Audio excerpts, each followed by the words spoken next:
In this video, we will show you how to check the KPLC token account number. If you guys want to get started with KPLC, you can use the links down in the description. To check your meter box, locate your KPLC token meter box. Depending on the type of meter you have, input the corresponding code. For the conlog meter box, you have to dial #100 hashtag.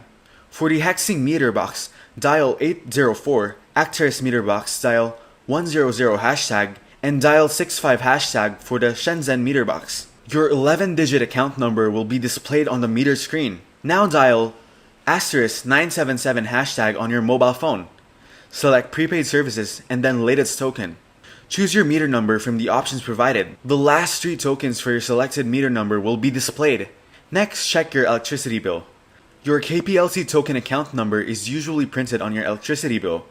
Look for a section labeled account number or meter number. So that's how to check KPLC token account number. Make sure to use the links down in the description to get started with KPLC. If this video was helpful, please consider leaving a like and subscribing to my channel. With that being said, I'll see you in the next video.